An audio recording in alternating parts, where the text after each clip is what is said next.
प्रिय आत्मन,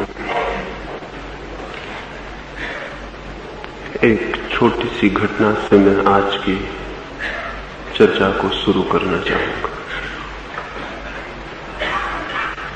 एक निर्जन मार्ग पर एक नया मंदिर बन रहा था। उस मार्ग से जाता हुआ एक यात्री उस नवनिर्मित होते मंदिर को देखने के लिए रुक गया। अनेक मजदूर काम कर रहे थे, अनेक कारीगर काम कर रहे थे, न मालूम कितने पत्थर तोड़े जा रहे थे। एक पत्थर तोड़ने वाले मजदूर के पास वो यात्री रुका और उसने पूछा कि मेरे मित्र, तुम क्या कर रहे हो? उस पत्थर तोड़ते मजदूर ने क्रोध से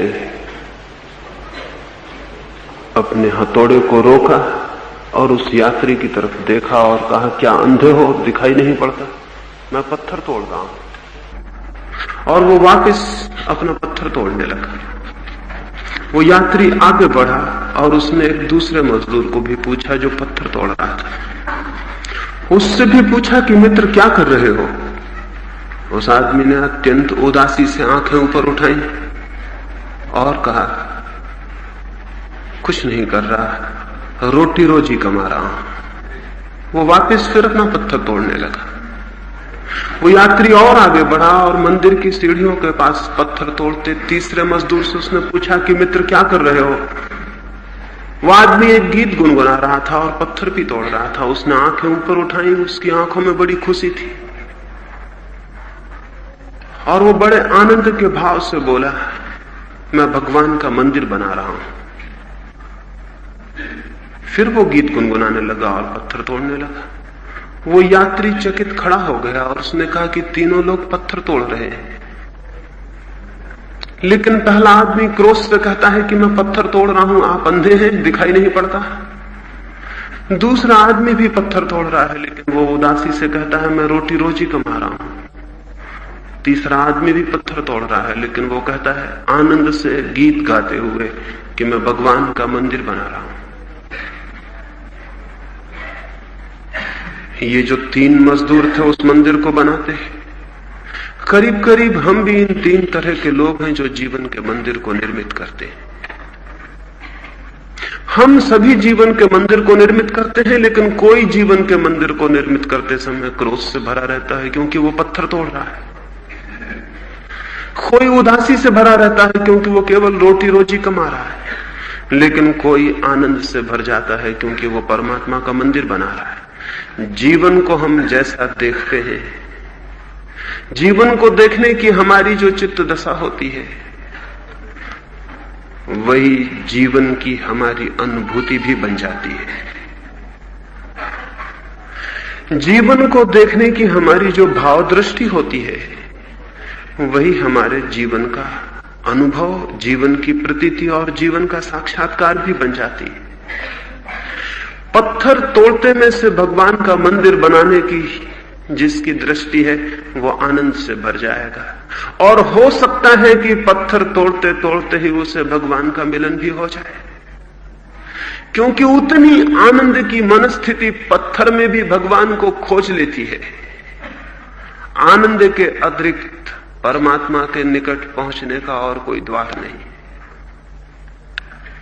लेकिन जो क्रोध और पीड़ा में काम कर रहा हो, उसे भगवान की मूर्ति में भी सिवाय पत्थर के और कुछ भी नहीं मिल सकता है। क्रोध की दृष्टि पत्थर के अतिरिक्त कुछ भी उपलब्ध नहीं कर पाती है। जो उदास है, जो दुखी है, वो अपनी उदासी और दुखी को ही पूरे जीवन में फैला हुआ देख ले तो आश्चर्य नहीं है। हम वही अनुभव करते हैं जो हम होते हैं, हम वही देख लेते हैं जो हमारी देखने की दृष्टि होती है, जो हमारा अंतर्भाव होता है। दो सूत्रों के संबंध में मैंने कल और उसके पहले आपसे बात की है। पहला सूत्र था जीवन क्रांति के लिए परमात्मा की दिशा में आंखें उठाने के लिए पहला सूत्र था विश्वास नहीं, विचार। दूसरा सूत्र था ज्ञान नहीं, विस्मय। और तीसरा सूत्र है दुख नहीं, आनंद। हम सारे लोग जीवन को दुख और पीड़ा से ही देखते हैं, और हजारों वर्षों की शिक्षाओं ने, गलत शिक्षाओं ने जीवन को आनंद के भाव से देखने की हमारी क्षमता ही नष्ट कर दी। जीवन को हम, वे लोग जो अपने को धार्मिक समझते हैं, जीवन को असार, व्यर्थ, दुख भरा ऐसा देखने के आदी हो गए। न मालूम किस दुर्भाग्य के क्षण में मनुष्य जाति के ऊपर ये कालिमा आ पड़ी। न मालूम किस दुर्भाग्य के क्षण में मनुष्य जाति को ये ख्याल पैदा हो गया कि परमात्मा और जीवन में कोई विरोध है। तो परमात्मा की तरफ केवल वे ही जा सकते हैं जो जीवन को बुरा, असार, दीनहीन, घृणित, कंडेमनेशन जो जीवन का करें, वे ही केवल परमात्मा की ओर जा सकते हैं। इस दृष्टि ने सारी मनुष्य जाति के चित्त को अंधकार और पीड़ा से भर दिया। इस दृष्टि ने फिर परमात्मा को खोजने की दिशा ही बंद कर दी, द्वार ही बंद कर दिए, क्योंकि उसे जानने के लिए आनंद से थिरकता हुआ हृदय चाहिए, गीत गाती हुई श्वासें चाहिए, नृत्य करता हुआ चित्त चाहिए, तो ही हम उसके अनुभव को उपलब्ध हो सकते हैं। क्योंकि हम अगर आनंद को उपलब्ध होना चाहते हैं तो आनंद के अतिरिक्त आनंद तक पहुंचने का कोई मार्ग नहीं हो सकता। एक छोटे से गांव में सुबह ही सुबह एक बैलगाड़ी आके रुकी, और उस बैलगाड़ी के मालिक ने उस गांव के दरवाजे पर बैठे हुए बूढ़े आदमी को पूछा, ए बूढ़े, इस गांव के लोग कैसे हैं? मैं इस गांव में स्थायी रूप से निवास करना चाहता हूं, क्या तुम बता सकोगे गांव के लोग कैसे हैं? उस बूढ़े ने उस गाड़ी वाले को नीचे से ऊपर तक देखा, उसकी आवाज को ख्याल किया, उसने आते ही कहा, ए बूढ़े। वृद्ध जनों से ये बोलने का कैसा ढंग है। फिर उस बूढ़े ने उससे पूछा कि मेरे बेटे, इसके पहले कि मैं तुझे बताऊं कि इस गांव के लोग कैसे हैं, मैं ये जान लेना चाहूंगा कि उस गांव के लोग कैसे थे जिसे तू छोड़ के आ रहा है। क्योंकि उस गांव के लोगों के संबंध में जब तक मुझे पता ना चल जाए तब तक इस गांव के संबंध में कुछ भी कहना संभव नहीं। उस आदमी ने कहा कि उस गांव के लोगों की याद भी मत दिलाओ, मेरी आंखों में खून उतर आता है। उस गांव जैसे दुष्ट, उस गांव जैसे पापी, उस गांव जैसे बुरे लोग जमीन पे कहीं भी नहीं है। उन दुष्टों के कारण ही तो मुझे वो गांव छोड़ना पड़ा है, और किसी दिन अगर मैं ताकत इकट्ठी कर सका तो उस गांव के लोगों को मजा चखाऊंगा। उस गांव के लोगों की बात भी मत छेड़ो। उस बूढ़े ने कहा, मेरे बेटे तू अपनी बैलगाड़ी आगे बढ़ा ले, मैं 70 साल से इस गांव में रहता हूं, मैं तुझे विश्वास दिलाता हूं इस गांव के लोग उस गांव के लोगों से भी बुरे हैं। मैं अनुभव से कहता हूं, इस गांव के लोगों जैसे बुरे आदमी तो कहीं भी नहीं है। अगर तू यहां रहेगा तो पाएगा कि उस गांव के लोग इतने बुरे नहीं थे, ये गांव और भी बदतर है। तू आगे बढ़ जा, तू कोई और गांव खोज ले। जब उसने बैलगाड़ी बढ़ा ली तो उस बूढ़े ने कहा, और मैं जाते वक्त उससे ये भी कह देता हूं, इस पृथ्वी पर कोई भी गांव तुझे नहीं मिल सकता जिस गांव में उस गांव के लोगों से बुरे लोग ना हो। लेकिन वो आदमी तो जा चुका था। वो गया भी नहीं था कि एक घुड़सवार आके रुक गया और उसने पूछा कि इस गांव के लोग कैसे हैं, मैं भी इस गांव में ठहर जाना चाहता हूं। उस बूढ़े ने कहा, बड़े आश्चर्य की बात है, अभी अभी एक आदमी यही पूछ के गया है, लेकिन मैं तुमसे भी पूछना चाहूंगा कि उस गांव के लोग कैसे थे जहां से तुम छोड़ के आते हो। उस घुड़सवार की आंखों में कोई जैसे रोशनी आ गई, उसके प्राणों में जैसे कोई गीत दौड़ गया, जैसे किसी सुगंध से उसकी सांसें भर गई। और उसने कहा, उस गांव के लोगों की याद भी मुझे खुशी के आंसुओं से भर देती है। उतने प्यारे लोग, पता नहीं किस दुर्भाग्य के कारण मुझे वो गांव छोड़ना पड़ा। अगर कभी सुख के दिन वापस लौटेंगे तो मैं वापस लौट जाऊंगा उसी गांव में, वही गांव मेरी कब्र बने, यही मेरी कामना रहेगी। उस गांव के लोग बड़े भले थे, इस गांव के लोग कैसे हैं? उस बूढ़े ने उस जवान आदमी को घोड़े से हाथ पकड़ के नीचे उतार लिया, उसे गले लगा लिया और कहा, आओ हम तुम्हारा स्वागत करते हैं। इस गांव के लोगों को मैं भली भांति जानता हूं, 70 साल से जानता हूं। इस गांव के लोगों को तुम उस गांव के लोगों से बहुत भला पाओगे, ऐसे भले लोग कहीं भी नहीं। आदमी जैसा होता है पूरा गांव वैसा ही उसे दिखाई पड़ता है। आदमी जैसा होता है पूरा जीवन उसे वैसा ही प्रतीत होता है। आदमी जैसा होता है संसार उसे वैसा ही मालूम होने लगता है। जो लोग भीतर दुख से भरे हैं और जिनकी जीवन दृष्टि अंधेरी है, वे लोग कहते हैं कि जीवन दुख है, जीवन असार है, जीवन माया है। ये घोषणाएं धार्मिक आदमी की घोषणाएं नहीं, ये मानसिक रूप से बीमार, रुग्ण और अस्वस्थ लोगों की घोषणाएं। ये उन लोगों की घोषणाएं हैं जीवन की निंदा की, जीवन की कुरूपता की, जीवन की पीड़ा की घोषणाएं उन लोगों की घोषणाएं हैं जिन्होंने आनंद के भाव को खो दिया है, जीवन को देखने की जिनकी क्षमता खो गई है। जो उनके भीतर है वही वो पूरे जीवन पर फैलाकर देख रहे हैं। जो उन्हें दिखाई पड़ रहा है वो उनके अंतर्भाव का ही प्रोजेक्शन, वो उनका ही प्रक्षेपण है। लेकिन इन लोगों ने पिछले 3000 वर्षों तक धर्म को दिशा दी, इसलिए धर्म विकृत हुआ, धर्म मार्गच्युत हुआ और सारी मनुष्य जाति धीरे धीरे अधार्मिक होती चली गई। मनुष्य जाति को अधार्मिक बनाने वालों में उन लोगों का हाथ नहीं है जिन्हें हम नास्तिक कहते हैं, जिन्हें हम अधार्मिक कहते हैं। मनुष्य जाति को अधार्मिक बनाने वाले लोगों में उनका हाथ है जिन्होंने जीवन की निंदा की, जिन्होंने जीवन को बुरा कहा, जिन्होंने जीवन को दुख और पीड़ा कहा और जिन्होंने जीवन से छुटकारे को ही धर्म का लक्ष्य बनाया। धर्म का लक्ष्य जीवन से छुटकारा नहीं, धर्म का लक्ष्य तो और परिपूर्ण जीवन को उपलब्ध करना है। धर्म का लक्ष्य जीवन से भाग जाना नहीं, धर्म का लक्ष्य तो उस जीवन को उपलब्ध करना है जिसका फिर कोई अंत नहीं होता। धर्म तो परम जीवन की दिशा है और धर्म दुख के भाव से पैदा नहीं होता। दुख के भाव से कभी भी कोई स्वस्थ चीज पैदा नहीं होती है। दुख के भाव से हमेशा अस्वस्थ दृष्टियां पैदा होती हैं, रुग्ण और बीमार और विक्षिप्त। आनंद के भाव से जीवन और जीवन के स्वस्थ अनुभव, जीवन का सौंदर्य और जीवन का सत्य और जीवन का सेवत्व उपलब्ध होता है। इसलिए आज के दिन तीसरे सूत्र में मैं आपसे कहना चाहता हूं, अगर जीवन को धार्मिक बनाना है तो दुख के भाव को छोड़ देना होगा और आनंद के भाव को जगह देनी होगी। दुख का भाव क्या है और आनंद का भाव क्या है? किस भांति हमारे मन में दुख के भाव को धीरे धीरे बिठाया गया और किस भांति हमारे मन से आनंद का भाव तिरोभूत हो गया, ये सब समझ लेना जरूरी है। पहली बात, एक बड़े रहस्य की बात, अगर मैं एक फूल लेके आपके पास आऊं,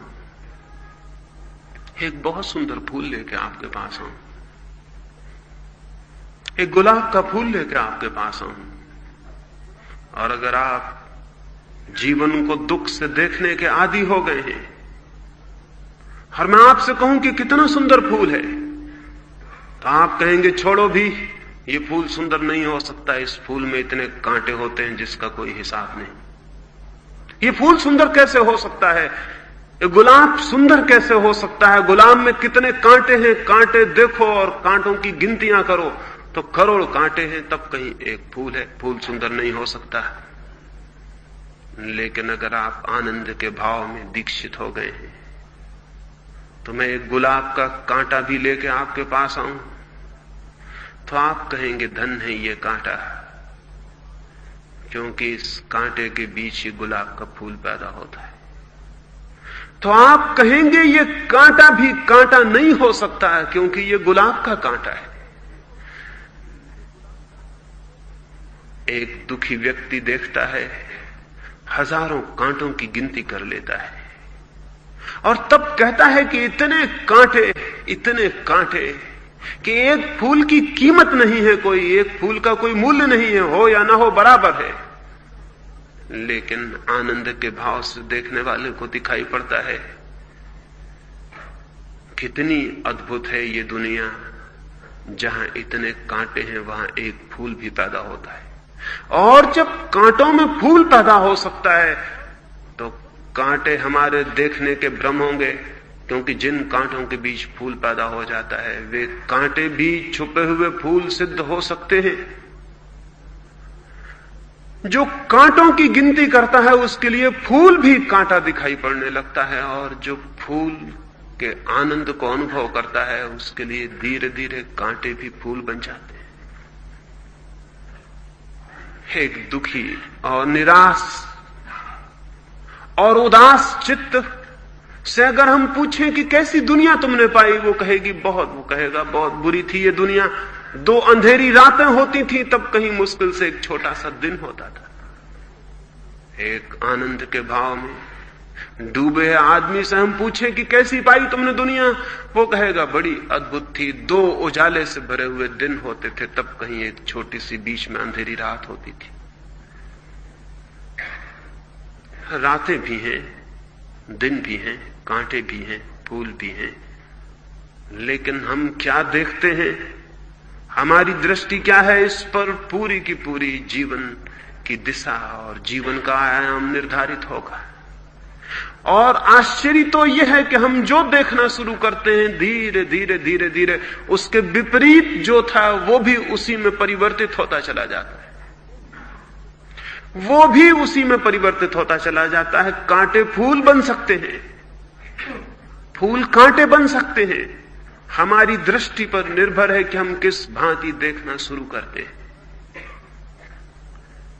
एक अंधेरी रात में एक गरीब फकीर के झोपड़े पर एक चोर घुस आया।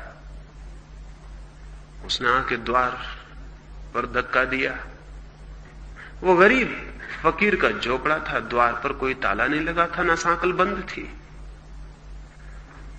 घरों के ताले और सांकलें हम इसलिए थोड़ी बंद करते हैं कि बाहर चोर हैं, बल्कि इसलिए कि हमारे भीतर भी चोर बैठा हुआ है, उससे हम हमेशा सचेत हैं। वो गरीब फकीर था, उसे चोरों का कोई ख्याल भी न था, द्वार अटका था। धक्का दिया, चोर भीतर घुस गया। चोर घबरा आया, आधी रात थी, उसे पता न था कि घर का मालिक जागता होगा, लेकिन वो फकीर बैठ के किसी को चिट्ठी लिख रहा था। उस चोर ने घबराहट में छुरा बाहर निकाल लिया, सामने मालिक था। लेकिन उस फकीर ने कहा कि मेरे भाई थोड़ी देर बैठ जाओ, मैं चिट्ठी पूरी कर लूं, कोई जल्दी तो नहीं है। वो चोर घबराहट में बैठ गया, कुछ उसे सूझा नहीं कि क्या करे और क्या ना करे, लेकिन छुरा सामने लिए रहा। उस फकीर ने कहा कि क्यों व्यर्थ हाथ को थकाते हो, छुरे को भीतर रख लो, यहां छुरे की कोई भी जरूरत नहीं पड़ेगी। फिर उसने चिट्ठी पूरी की और पूछा कि कैसे आए हो, क्या इरादा है, मैं क्या सेवा कर सकता हूं। अगर तुम कुछ क्या इरादे से आए हो मुझे पता चल जाए। उसकी सीधी सरल और निर्दोष आंखों में उस चोर ने झांका और झूठ बोलने का साहस उसे नहीं हो सका। उसने कहा मैं चोरी करने आया हूं, मुझे क्षमा करे। उस फकीर ने कहा बड़ी मुश्किल में डाल दिया तुमने मुझे, अगर चोरी ही करने आना था तो पहले से खबर भेज देते, मैं कुछ इंतजाम कर रखता। यहां तो कुछ भी नहीं है और तुम खाली हाथ लौटोगे तो जीवन भर के लिए मेरे मन में पीड़ा रह जाएगी। उसकी आंख में आंसू आ गए और उसने हाथ आकाश की तरफ उठाया। उसने कहा हे परमात्मा, ये दुख भी देखने को बदा था, इसका मुझे ख्याल न था। एक आदमी आधी रात को आएगा,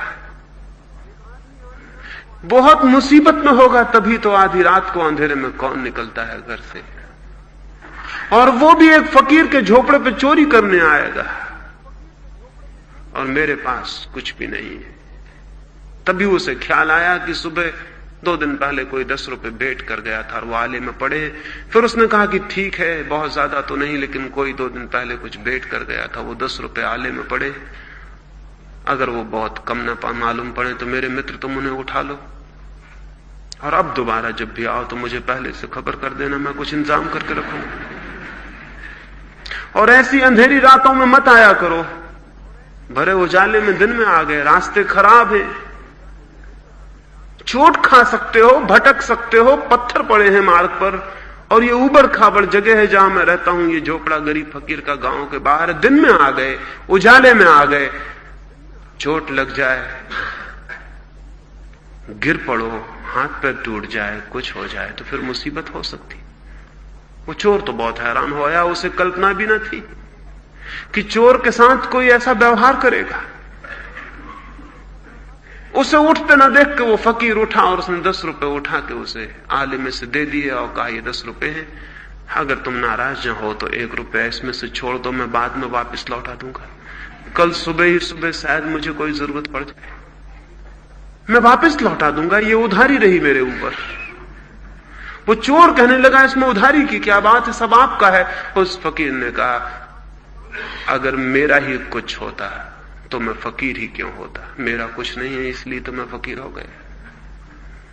सब उधार है, सब चोरी है, जो भी जिसके पास है वो उधार है, और जो भी जिसके पास है सब चोरी है, सब संपत्ति चोरी है, क्योंकि कोई आदमी कुछ भी लेके नहीं आता और कोई आदमी कुछ भी लेके नहीं जाता।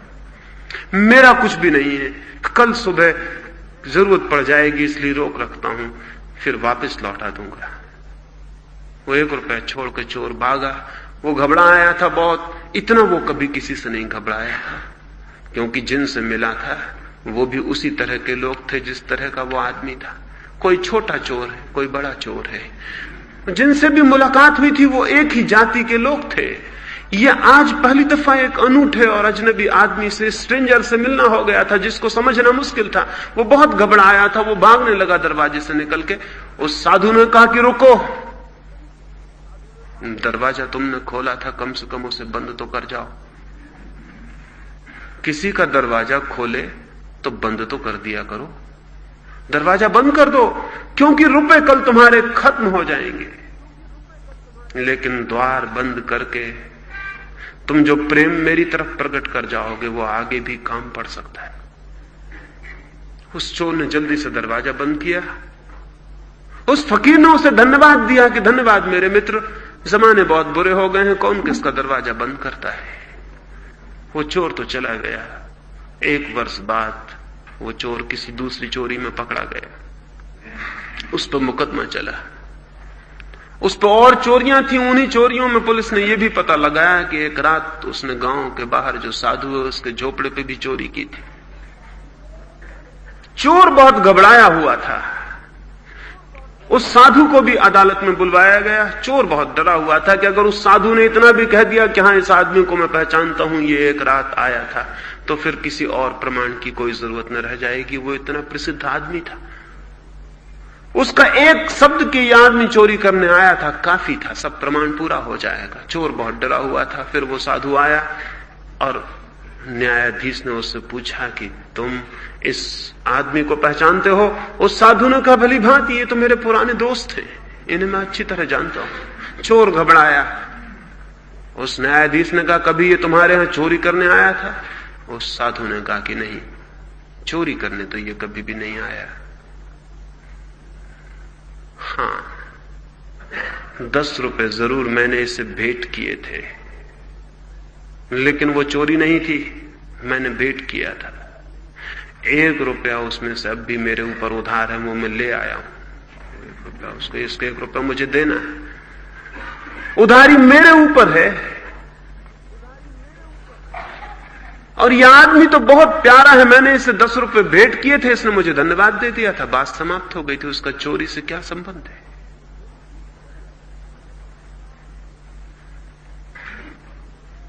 न्यायाधीश बहुत हैरान हो गया। उसने कहा कि तुम क्या कहते हो, यह आदमी तुम्हारे घर चोरी करने गया था।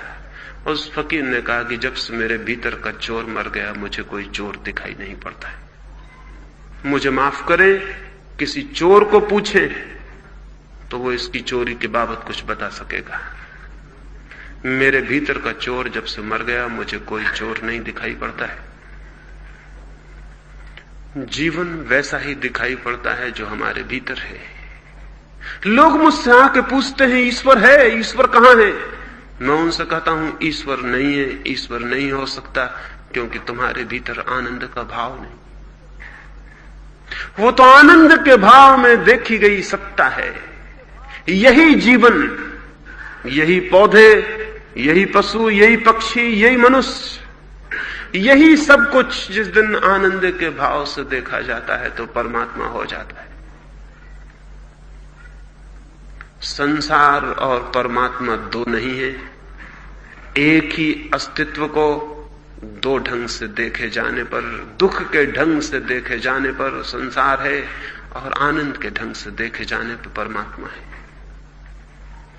तो जिन लोगों ने हमें यह सिखा दिया है कि जीवन दुख है, बुरा है, असार है, छोड़ो, भागो, जीवन से हटो, जीवन की सारी धाराएं तोड़ दो, सब खंडित कर दो, जीवन के सेतु अपने बीच सब द्वार तोड़ दो, सेतु तोड़ दो, जिन लोगों ने यह सिखाया वे लोग सोचते रहे होंगे कि मनुष्य जाति को परमात्मा की ओर ले जा रहे हैं, लेकिन वे ही लोग मनुष्य जाति को परमात्मा से वंचित करने का कारण बन गए।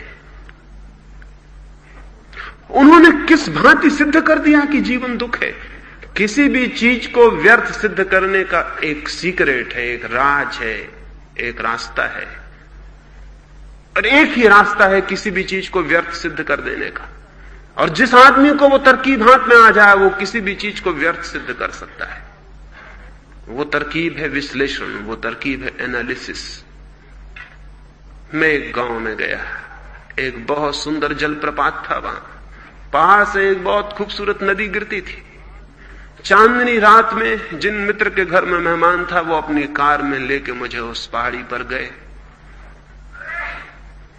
रास्ता थोड़ी दूर ही पहले खत्म हो जाता था, फिर थोड़ी दूर पैदल जाना पड़ता था। पूर्णिमा की रात थी और उस नदी का पहाड़ से गिरना और उसका गर्जन दूर तक सुनाई पड़ता था। हवाएं ठंडी हो गई थी और उस चांदनी रात में वो नदी एक अद्भुत आकर्षण की तरह हमें खींच लिए जाती थी।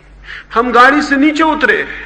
वो गाड़ी को जो ड्राइवर साथ लाया था वो गाड़ी के भीतर ही बैठा रहा। मैंने अपने मित्र को कहा कि आप अपने ड्राइवर को भी बुला लें। मैंने उस ड्राइवर को आवाज दी कि दोस्त तुम भी आ जाओ। उसने कहा क्या खाक रखा है वहां, कुछ पत्थर पड़े हैं और पानी गिरता है और वहां कुछ भी नहीं है। और वो ड्राइवर कहने लगा मैं तो हमेशा हैरान होता हूं कि लोग क्या देखने आते हैं। वहां कुछ भी नहीं है साहब, थोड़े से पत्थर पड़े हैं और पानी गिरता है। ये ड्राइवर धर्मगुरु हो सकता था। उसने जल प्रपात को, पूर्णिमा की रात को, सौंदर्य को तोड़ के एनालिसिस करके दो टुकड़ों में रख दिया कि वहां पत्थर पड़े हैं और कुछ पानी गिरता है, वहां कुछ भी नहीं।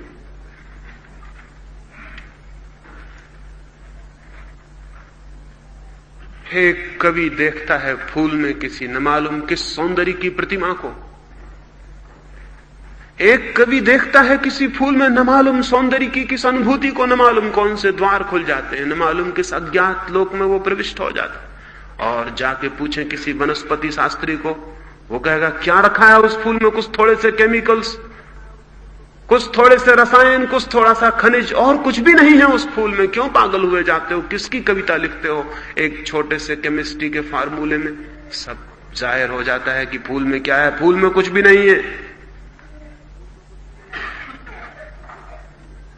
उसने एनालिसिस कर दी, उसने तोड़ के बता दिया कि फूल में इतने इतने रसायन हैं, इतना इतना खनिज है, इतनी इतनी चीजें मिली हैं और फूल में कुछ भी नहीं है।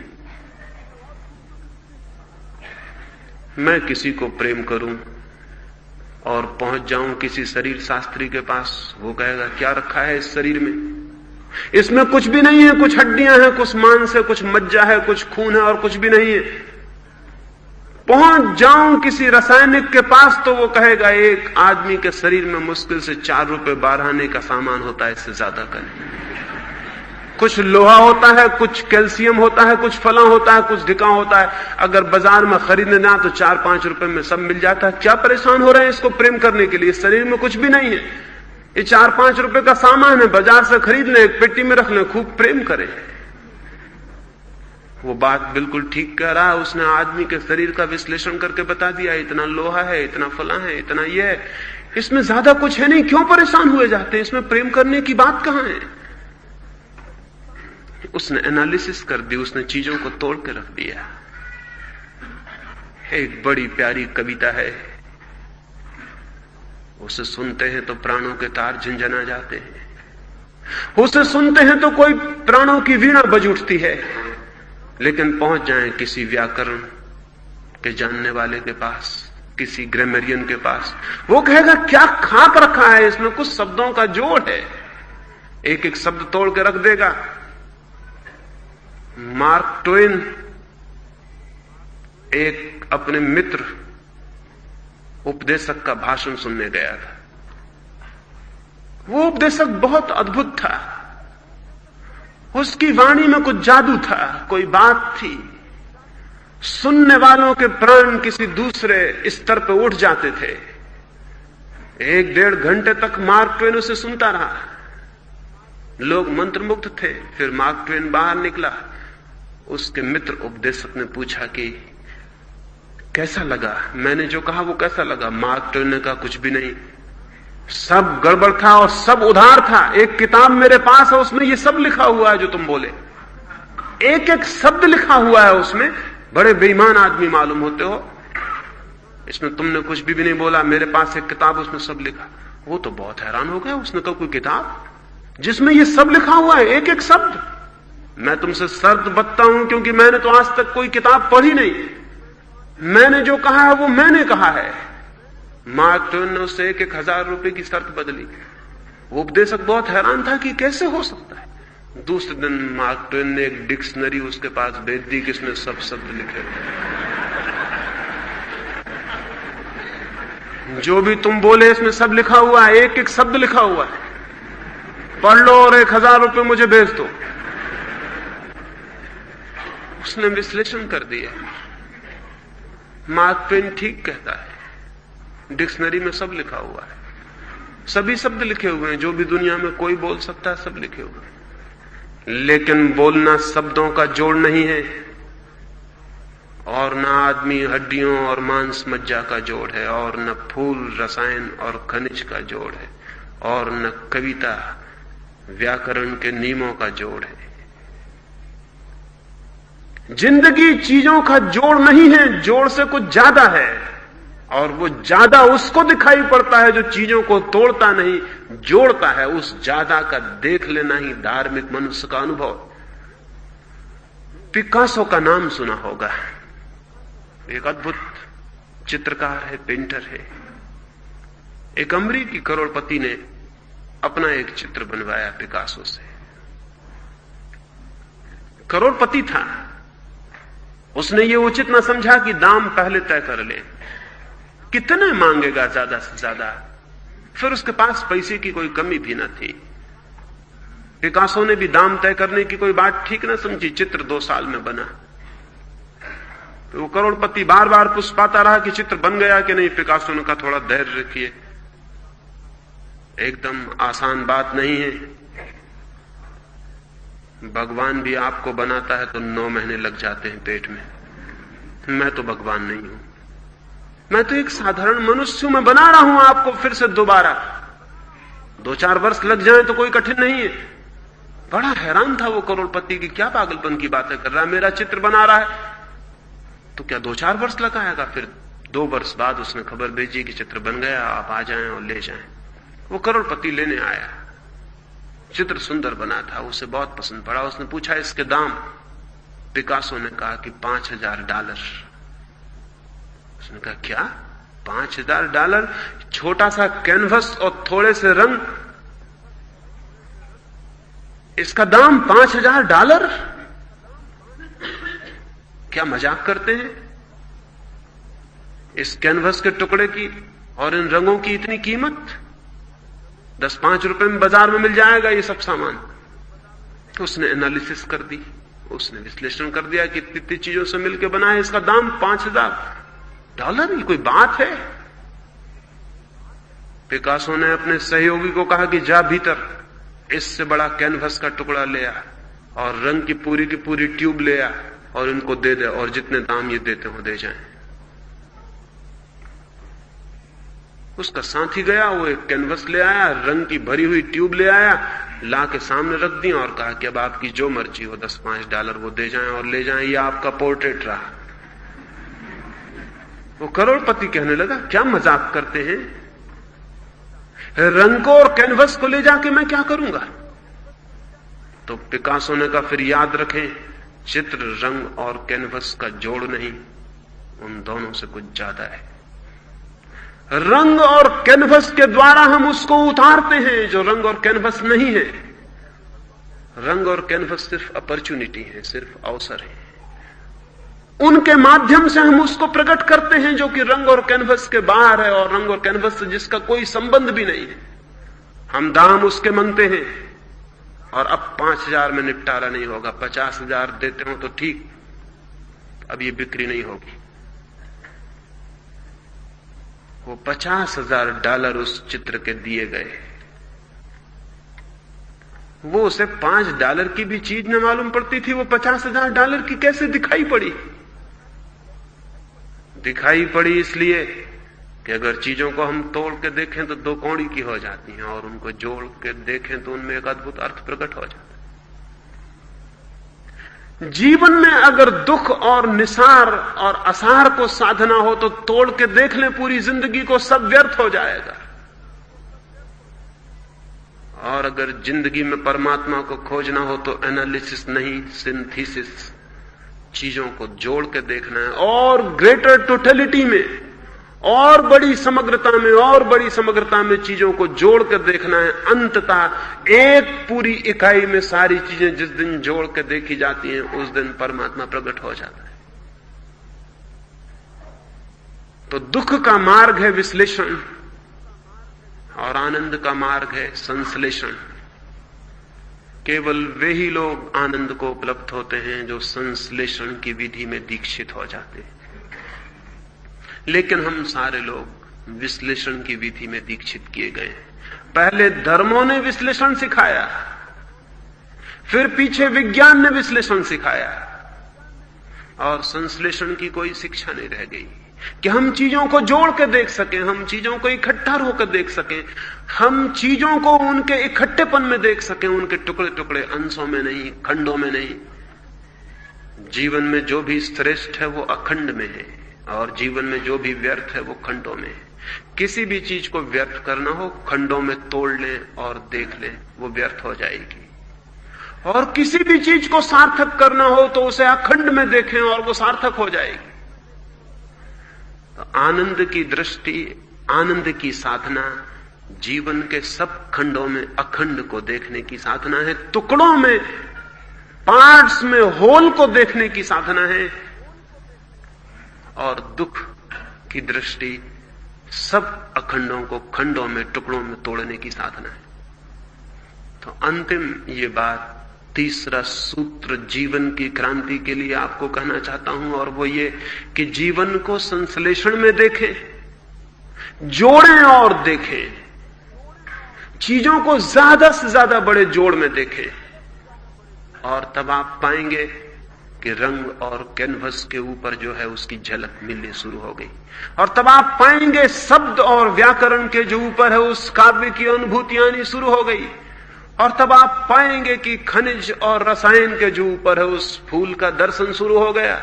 और तब आप पाएंगे हड्डी, मांस और मज्जा के जो ऊपर है उस आत्मा की किरणें उतरने लगी। और तब आप पाएंगे कि मिट्टी, पत्थर और आकाश के जो ऊपर है उस परमात्मा के द्वार भी खुलने शुरू हो गए।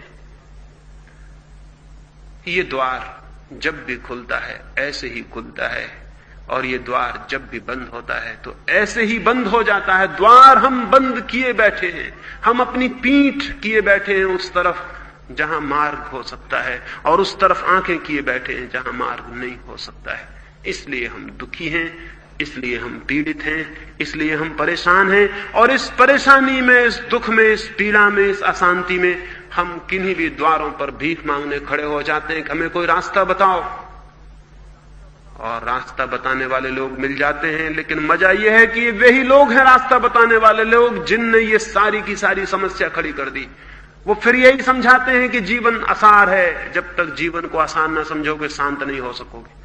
वो समझाते हैं जीवन दुख है, छोड़ो जीवन को, हटो जीवन से, सन्यास की तरफ चलो, छोड़ो सब, पलायन करो, भागो जीवन से, तभी शांति मिलेगी। जीवन में कभी किसी को शांति मिलेगी? जीवन को छोड़ने से शांति मिलती है।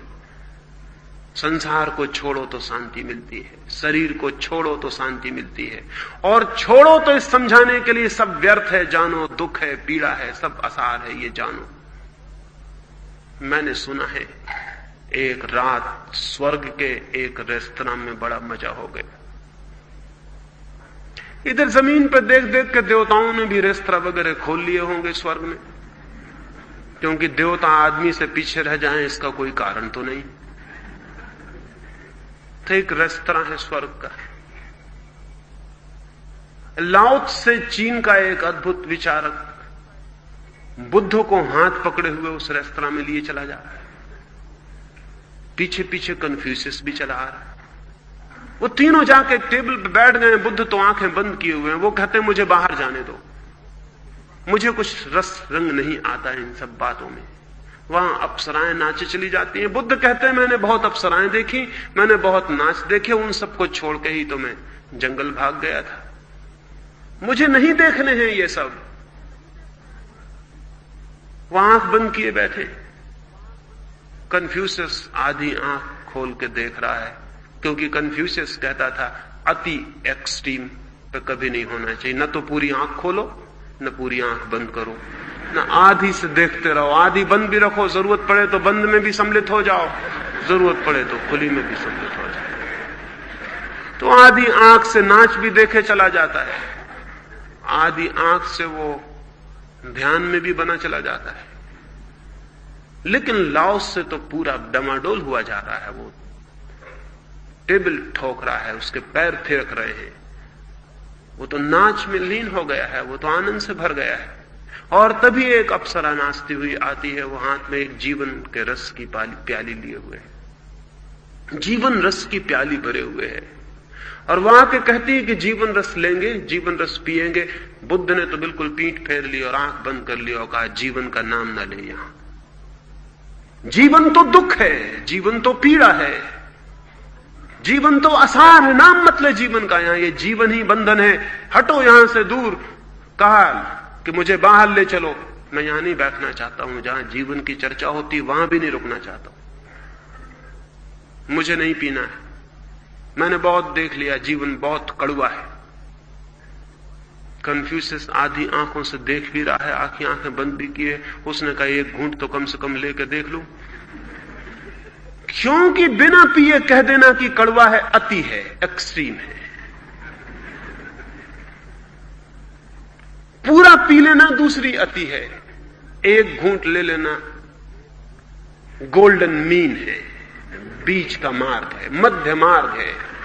एक घूंट तो कम से कम लेके देख लूं। उसने एक घूंट उस जीवन रस की प्याली से पिया और कहा कि नहीं नहीं, कोई सार नहीं है, न तो आनंदपूर्ण है न दुखपूर्ण है। उसने कहा ना आनंदपूर्ण है ना दुखपूर्ण है, कोई सार नहीं है, कोई असार भी नहीं है, पियो तो ठीक न पियो तो ठीक, सब बराबर है। फिर उसने अपनी आंखें बंद कर ली, आधी खोल ली और बैठ गया। लाओसे ने पूरी प्याली हाथ में ले ली, वैसे मुग्ध भाव से पूरे हाथ में ले लिया। उसने इतनी कृतज्ञता और ग्रेटिट्यूड से पूरी प्याली हाथ में ले ली। उसने ना कुछ कहा, न कुछ बोला, न कोई वक्तव्य दिया, वो तो पूरी प्याली को पी गया। पूरी प्याली रख दी उसने नीचे और उठ के नाचने लगा, और उठ के नाचने लगा। अल्लाह कन्फ्यूशियस उससे पूछने लगा कि क्या हुआ बता। उसने कहा जो हुआ वो बताया नहीं जा सकता, लेकिन उसे केवल वे ही जानते हैं जो पूरे जीवन को पी लेते हैं। उसे केवल वे ही जानते हैं जो पूरे जीवन के साथ एक रस हो जाते हैं। उसे केवल वे ही जानते हैं जो पूरे जीवन में तल्लीन हो जाते हैं, पूरे जीवन में डूब जाते हैं। उसे वे नहीं जानते जो किनारे पे बैठे रहते हैं, जो जीवन की धारा में पूरी डुबकी ले लेते हैं, वही जानते हैं। वो नाचने लगा, वो भाव विभोर। ये तीन दृष्टियां हो सकती, न बुद्ध से कोई मतलब है मुझे, न कन्फ्यूशियस से, न लाओसे से। ये कहानी किसी पुराण में नहीं लिखी है, नहीं तो आप खोजबीन में लग जाएं फिर मुझे दोष देंगे। ये भविष्य में कभी कोई पुराण लिखा जाएगा तो उसमें लिखी जाएगी, ये भी लिखी हुई नहीं है। एक दृष्टि है कि जीवन को छुओ ही मत, आंख पूरी बंद कर लो। ये दृष्टि घातक है। ये दृष्टि कभी जीवन के सत्य को नहीं जान सकती। एक दृष्टि है बीच में तटस्थ हो जाओ, आधी आंख खुली आधी बंद रखो। ये उदासीन की दृष्टि है, दुखी की नहीं, उदासीन की दृष्टि है। पहली दृष्टि पहले पत्थर फोड़ने वाले की दृष्टि है, जो कहता अंधे हो, देखते नहीं कि पत्थर तोड़ रहा हूं। ये दूसरी दृष्टि उदास आदमी की दृष्टि है, जो उदासी से, सुस्ती से आंखें ऊपर उठाता और कहता अपनी रोटी कमा रहा हूं। न इसमें कोई आनंद का भाव है, न कोई दुख का भाव है। एक बोझिलता है, एक बोर्डम, एक ऊब का भाव है, अपना काम कर रहे हैं। ये दूसरी दृष्टि है। और एक तीसरी दृष्टि है, जीवन के पूरे रस में तल्लीन हो जाने की। वो पूरी दृष्टि है उस पत्थर तोड़ने वाले की, जो कहता है भगवान का मंदिर बना रहा हूं। जीवन संश्लेषण से देखा जाए तो जीवन भगवान को बनाने की एक प्रक्रिया हो जाती है। और जीवन को उसकी परिपूर्णता में जिया जाए और डूबा जाए, जीवन के सारे रसों में, जीवन के सौंदर्य में, जीवन के आनंद में, जीवन के फूलों में, जीवन की सुगंध में, जीवन के संगीत में, जीवन के पूरे रस को पी लिया जाए तो फिर कोई नाच उठता है उसकी कृतज्ञता में, उसके ग्रेटिट्यूड में, उसके धन्यवाद में। फिर उसके हाथ उसके धन्यवाद के लिए जुड़ जाते हैं, उसके प्राण प्रार्थना से भर जाते हैं। और इस आनंद के नृत्य में उसे पहली दफे उसकी झलक मिलती है, जो है केवल आनंद की पुलक में ही उसकी झलक मिलती है, जो है दुखी आंख बंद किए बैठे रह जाते हैं और वंचित रह जाते हैं। और जो एक बार इस आनंद की पुलक से जीवन को देखने में समर्थ हो जाता है, एक किरण भी जिसके जीवन में इस आनंद की उतर आती है, धीरे धीरे धीरे सारा जीवन रूपांतरित हो जाता है, सब ट्रांसफॉर्म हो जाता है। फिर उसे कांटे नहीं रह जाते, फिर उसे फूल ही फूल हो जाते हैं, फिर उसे रातें नहीं होती, फिर उसे दिन ही दिन हो जाते हैं, फिर उसे आंसू नहीं रह जाते, फिर उसके लिए गीत ही गीत हो जाते हैं। एक छोटी सी घटना और अपनी चर्चा में पूरी करना चाहूंगा। एक सांझ की बात है, आकाश में बादल घिर गए हैं, वर्षा के दिन आने के करीब हैं। एक आध दिन और वर्षा होगी। घुमड़ घुमड़ के बादल आने शुरू हो गए हैं। दो भिक्षु, दो सन्यासी भागे हुए जा रहे हैं एक रास्ते पर अपने झोपड़े की तरफ। वर्षा आ रही है। अब वे 4 महीने अपने झोपड़े में रहेंगे। 8 महीने वे घूमते रहते, भटकते रहते, रोटी मांगते रहते हैं और जीवन बांटते रहते हैं। 2 कौड़ी की चीज लोगों से ले लेते हैं, शरीर को चलाते हैं और अमृत लुटाते रहते हैं। 8 महीने भागते रहते हैं गांव गांव, रास्तों रास्तों, कि किसी के रास्ते पर एक दिया जल जाए, कि किसी रास्ते पे एक फूल रखाएं। फिर 8 महीने भागने के बाद 4 महीने वर्षा, वो अपने झोपड़े पे वापस लौट आते हैं। वो भागे चले जा रहे हैं। झोपड़ा उन्हें दिखाई पड़ने लगा है। नदी के उस पार, पहाड़ के पास उनका झोपड़ा है, लेकिन जैसे जैसे वो निकट आते हैं वो कुछ हैरान हुए जा रहे हैं। जवान भिक्षु है, एक बूढ़ा भिक्षु है। जवान भिक्षु आगे है थोड़ा, बूढ़ा पीछे। फिर वो जवान भिक्षु देख पाता है कि झोपड़ा तो टूटा पड़ा है, आधा झोपड़ा हवाओं में उड़ गया मालूम होता है, आधा छप्पर जमीन के पास पड़ा हुआ है। गरीब का झोपड़ा, उसमें बड़ी ताकत तो नहीं होती, वो तो हवाओं की कृपा से बना रहता है, नहीं तो हवाएं कभी भी उसको गिरा दें। उसका कोई बल तो नहीं होता। उसका कोई अधिकार तो नहीं होता कि वो बना ही रहेगा। वो तो बना रहता है, ये चमत्कार है गरीब का झोपड़ा। उसके बने रहने की कोई वजह नहीं, कोई कारण नहीं। हवाओं की कृपा समझें कि बना रहता है। वो तो क्रोध से भर गया है वो भिक्षु। उसने लौट के अपने बूढ़े भिक्षु का देखते हैं, जिस भगवान के गीत गाते फिरते हैं हम, जिस भगवान के लिए सांसें लेते हैं, जिस भगवान के लिए जीते हैं, वो भगवान इतनी भी फिक्र नहीं कर सकता है कि हमारा झोपड़ा बचा ले। ऐसी ही बातों से तो अविश्वास पैदा हो जाता है। ऐसी ही बातों से लगता है कि नहीं है कोई भगवान, सब झूठी है बकवास। गांव में पापियों के महल खड़े हैं, उनमें से किसी का छप्पर नहीं गिर गया और कोई मकान नहीं टूट गया, और हम भिखारियों के मकान को तोड़ दिया तुम्हारे भगवान ने। अब रखो तुम अपने भगवान को, मुझे छुट्टी दो, बहुत हो गई ये बकवास, भगवान भगवान कुछ भी नहीं। अब वर्षा में क्या होगा? वर्षा सिर पर है, बादल आकाश में गिर गए, घुमड़ते हैं, बिजली चमकती है, क्या होगा? आप कहां ठहरोगे? वो इतने क्रोध में है कि देख भी नहीं पाया कि जब वो चिल्ला रहा है तब बूढ़ा भिक्षु क्या कर रहा है। जब बूढ़े भिक्षु ने कोई उत्तर नहीं दिया तो उसने अपनी आंखें पहुंची, क्रोध में उसकी आंखों में धुंध आ गई है, खून आ गया। लौट के आंखें खोली तो देखा कि वो भिक्षु बूढ़ा तो हाथ जोड़े आकाश की तरफ बैठा और उसकी आंखों से आंसू बह जाते, न मालूम किस आनंद से झरना बहा जाता है। उसने उसे हिलाया और कहा क्या करते हो, लेकिन वो बूढ़ा कुछ बुदबुदा रहा है। वो कह रहा है कि हे भगवान तेरी कृपा अनूठी है, हवाओं का क्या भरोसा, आंधियों का क्या भरोसा, पूरा झोपड़ा भी उड़ा के ले जा सकती थी, आधा बचाया तो जरूर तूने ही बचाया होगा, जरूर तूने ही बचाया होगा। वो बुदबुदा रहा है, उसके हाथ जुड़े हैं, उसकी आंखों से आंसू बहे चले जा रहे हैं, उसके चेहरे पे एक रोशनी झलक रही है। वो ये कह रहा है कि जरूर आंधियों का क्या भरोसा, आंधियों का क्या भरोसा, पूरा झोपड़ा उड़ा के ले जा सकती थी, जरूर तूने रोका होगा, जरूर तूने बाधा दी होगी, नहीं तो आधा कैसे बचता। धन्यवाद, आधे झोपड़े से भी काम चल जाएगा। जब तूने समझा कि आधा हमारे लिए काफी है तो हम कैसे समझें कि ना काफी है, जरूर आधे से काम चल जाएगा। वो जवान तो क्रोध से भर गया है इस बात को सुन के, और फिर वे दोनों झोपड़े पर पहुंच गए। बूढ़ा तो ऐसे आनंद मग्न घूम रहा है झोपड़े में जिससे झोपड़ा महल हो गया हो, जिससे मिट्टी का झोपड़ा सोने का बन गया हो। झोपड़ा टूटा पड़ा है, ध्वंस, और वो जवान क्रोध से भरा हुआ है।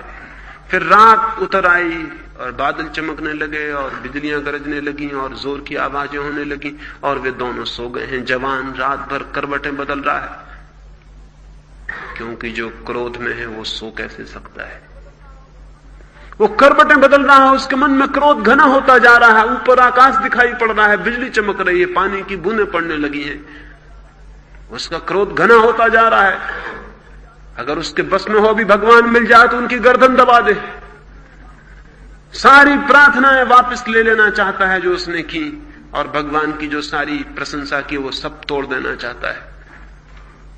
तो उसका मन बड़े विद्रोह से भर गया है। लेकिन बूढ़ा बड़ी गहरी शांति में सोया हुआ है। बिजली चमकती है तो उसके चेहरे पर जो प्रकाश आता है उससे लगता है जैसे वो न मालूम किस गहरी नींद में, शायद नींद में नहीं, वो समाधि में, शायद वो किसी गहरे ध्यान में, वो न मालूम किन गहराइयों में डूबा हुआ है। सुबह वे दोनों उठते हैं, एक तो रात भर नहीं सोया है, दूसरा रात भर सोया है। सुबह उठ के ही उस जवान ने फिर गालियां देनी शुरू कर दी। वो बूढ़ा सुबह उठ के ही एक गीत लिख रहा है। वो गीत बड़ा प्रसिद्ध है, उस गीत के अर्थ बड़े अनूठे हैं। उस गीत में वो फिर कहता है कि हे परमात्मा, तू कितना अद्भुत है। हमें पता भी नहीं था कि आधे छप्पड़ में सोने का आनंद क्या है। रात बिजलियां चमकती थी तो मेरी रात तो मेरी नींद भी उनसे आलोकित हो जाती थी। आकाश में तारे दिखाई पड़े, कभी आंख खुली तो तारे दिखाई पड़ गए। नींद में कभी मैंने तारे नहीं देखे थे, और मुझे ख्याल भी ना था कि नींद की शांति में तारे कितने प्रीतिपूर्ण मालूम होते हैं और उनसे कैसा संबंध जुड़ जाता है। दिन की रोशनी में, रात के जागरण में देखी थी तेरी प्रकृति, लेकिन नींद के मखमली पर्दे से कभी नहीं झांका था कि तेरी दुनिया इतनी अद्भुत है। और अब तो मजा हो जाएगा, वर्षा आ गई है, बूंदें टपकेंगी तेरी। आधे छप्पर में हम सोए भी रहेंगे, आधे छप्पर में तेरी बूंदों का संगीत भी रात भर नाचता रहेगा, और कभी भी आंख खोलेगी तो हम तेरी बूंदों को देख लेंगे। अगर हमें पता होता कि इतना आनंद है तो हम तेरी हवाओं को कभी तकलीफ न देते, हम खुद ही आधा छप्पर तोड़ देते, लेकिन हमें यह पता ही नहीं था। ये धार्मिक व्यक्ति की जीवन के प्रति दृष्टि है। न तो आपके मंदिर में जाने से आप धार्मिक होते, न आपकी मस्जिद में जाने से आप धार्मिक होते, न आप गीता के चरणों में सिर रखने से धार्मिक होते हैं, और न आप कुरान को सिर पर ढोने से धार्मिक होते हैं। न बुद्ध और महावीर की तस्वीरों के सामने घुटने टेकने से आप धार्मिक होते हैं। धार्मिक आदमी की तस्वीर यह है कि धार्मिक आदमी जीवन के कांटों में फूलों को देखने में समर्थ होता है, जीवन की पीड़ाओं में आनंद को देखने में समर्थ होता है। आधे उड़ गए छप्पर में आधे बचे छप्पर को देखने में समर्थ होता है। यह धार्मिक क्रांति का तीसरा सूत्र है, आनंद का, अनुग्रह का, ग्रेटिट्यूड का भाव। ये भाव जितना गहरा और विकसित होता चला जाता है, उतना ही जीवन रूपांतरित होता है, और उतने ही पदार्थ में उसके दर्शन होने लगते हैं जो पदार्थ नहीं, और उतने ही पार्थिव में उसकी झलक मिलने लगती है जो अपार्थिव है। फिर सीमाओं में असीम उतरने लगता है, और रेखाओं के बीच वो दिखाई पड़ने लगता है जो रेखाओं में बंधता नहीं। फिर शब्दों में निशब्द के दर्शन होते हैं, और फिर सब दिशाओं में, सबके भीतर और सबके बाहर उस एक की ही ज्योति फैलनी शुरू हो जाती है, और उस ज्योति में व्यक्ति स्वयं भी लीन हो जाता है और एक हो जाता है। जीवन के साथ ये एकता और लीनता ही मुक्ति है, जीवन के विरोध में नहीं। जीवन में डूबकर वो उपलब्ध होता है जो प्रभु है। अंत में फिर से दोहरा दूं, पहली कड़ी विश्वास नहीं, अंधापन नहीं, विचार। दूसरी कड़ी ज्ञान नहीं, थोथा ज्ञान नहीं, शब्दों और शास्त्रों से सीखा ज्ञान नहीं, बल्कि विस्मय, विमुग्धता। और तीसरी बात, जीवन की असारता, दुख का भाव नहीं, निराशा नहीं, उदासी नहीं, अंधकार नहीं, आनंद की भाव दशा, अनुग्रह का भाव, धन्यवाद, कृतज्ञता मनुष्य के जीवन में क्रांति लाती है और प्रभु के मंदिर के द्वार पर उसे खड़ा कर देती है। प्रभु करे हम सभी प्रभु के मंदिर पर पहुंच जाएं। प्रभु करे हम पत्थर तोड़ने वाले मजदूर न हो। प्रभु करे हम रोटी कमाने वाले मजदूर न हो। प्रभु करे हम प्रभु के मंदिर को बनाने वाले कारीगर हो जाएं। मेरी इन बातों को 3 दिन तक इतनी शांति, इतने प्रेम से सुना, उससे बहुत बहुत अनुग्रहित हूं, और सबके भीतर बैठे परमात्मा को प्रणाम करता हूं। मेरे प्रणाम स्वीकार करें।